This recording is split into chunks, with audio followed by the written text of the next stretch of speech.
नमस्कार. रत्नाकरा धौतपदा हिमालय किरीटिनीं ब्रह्मराजश्री प्रज्ञाभ्याम वंदे भारत मातर. या भारतभूमीला स्वतंत्र करण्यासाठी म्हणून वेगवेगळ्या कालखंडामध्ये वेगवेगळे हिंदू राजे, वेगवेगळे स्वातंत्र्य सैनिक लढले, ते म्हणजे शस्त्राने. म्हणजे अगदी महाराणा प्रतापांपासून छत्रपती शिवाजी महाराज, गुरु गोविंद सिंग, छत्रपती संभाजी महाराज, एवढंच काय तर आधुनिक भारताच्या इतिहासामध्ये स्वातंत्र्यवीर विनायक दामोदर सावरकर हे देखील लढले. पण मुख्य काय तर ते म्हणजे शस्त्रानेच.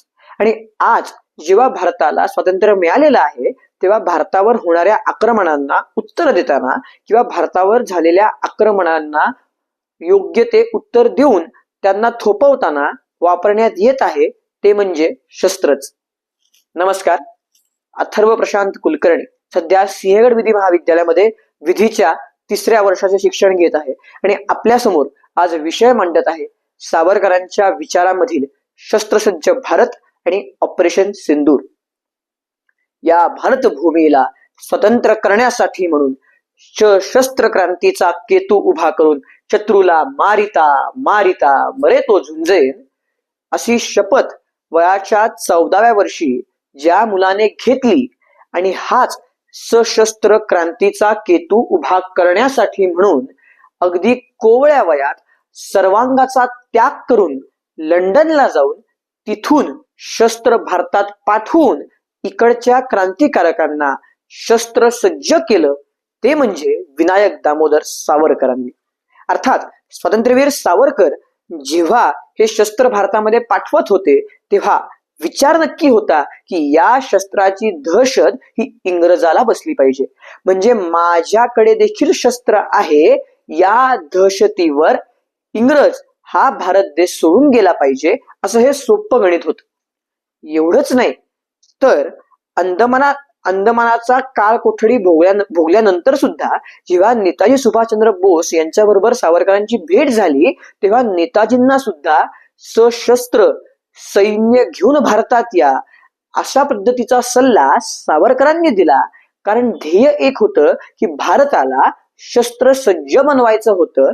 एवढंच नाही तर या मागचा पुढचाही विचार असा होता की भारताला स्वातंत्र्य मिळेल, पण भारताच्या सीमांवर लढण्यासाठी म्हणून जी काही आर्मी, जे काही सैन्य उभं करावं लागणार आहे ते शस्त्राने शस्त्रसज्जपणे उभं करावं लागणार आहे आणि त्याची सुरुवात कुठेतरी नेताजींपासून व्हावी, हा विचार सावरकरांचा कुठेतरी आपल्याला 1940 मध्ये दिसून येतो.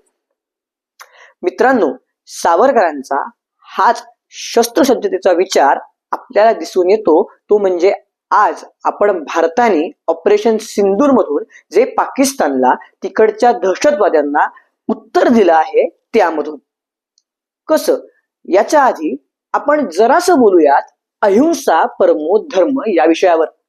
कारण गोष्टी होतात अशा की लहानपणापासून आपल्याला अहिंसा परमो धर्म एवढं शिकवलं जातं, पण धर्महिंसा तथैवच हे आपल्या कानावर येत नाही.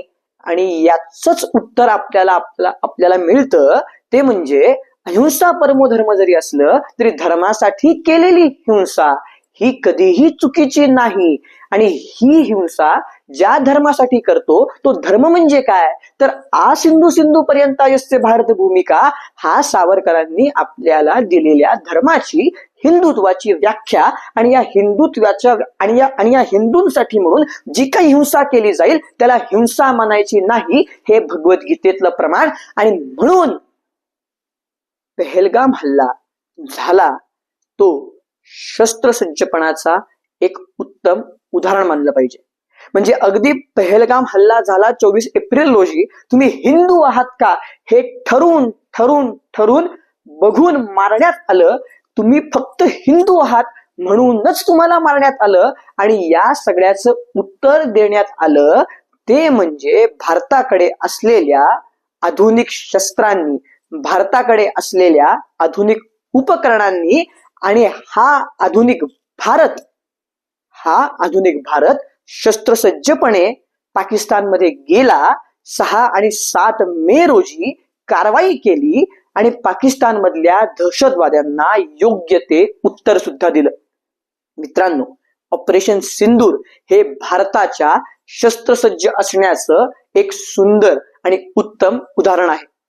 सावरकरांच्या स्वप्नामध्ये शस्त्रसज्ज भारत होता याचं अजून एक प्रमाण असं की जेव्हा भारताला स्वातंत्र्य मिळालं तेव्हा तत्कालीन पंतप्रधानांना, भारताच्या पहिल्या तत्कालीन पंतप्रधानांना सावरकरांनी जे पत्र लिहिलं त्यामध्ये असं लिहिलं की भारताच्या सर्व सीमा तुम्ही सज्ज करा, सगळ्यात आधी सीमा बळकट करा आणि मगच तो देश बळकट होईल. मला असं वाटतं सावरकरांचं शस्त्रसज्ज विचार हा भारताबद्दल होता आणि तोच विचार आज कुठेतरी ऑपरेशन सिंदूर मधून आपण पूर्णत्वाला गेलेला बघतो. कारण सावरकर म्हणतात कारण सावरकर असं म्हणतात की देव आणि देहाच्या मध्ये देश लागतो आणि या देशाचे आपण काहीतरी देणे लागतो आणि या देशाचे देणे देताना आपल्याला फक्त देश आणि धर्मासाठी म्हणून लढताना शस्त्रसज्ज होण्याची गरज होती आहे आणि राहणार आहे. मित्रांनो, मग शस्त्रसज्ज व्हायचंय फक्त भारताने का? मुळीच नाही. शस्त्रसज्ज व्हायचंय किमान काही मूलभूत गोष्टी शिकून घ्यायच्या ते तुम्ही आमच्यासारख्या युवकांनी सुद्धा. म्हणजे आता गणपती उत्सवांमधले लिंबू चमच्याचे खेळ बंद होऊन लाठीकाठीचे खेळ जर सुरू झाले तर आपण म्हणू शकू, सावरकरांची प्रार्थना आपण अभिमानानं म्हणू शकू, ही हिंदू भूपरमश्रेष्ठ पदास न्याया आम्ही कृती नित करू जिजवो निकाया, आम्ही कृती नित करू जिजवो निकाया.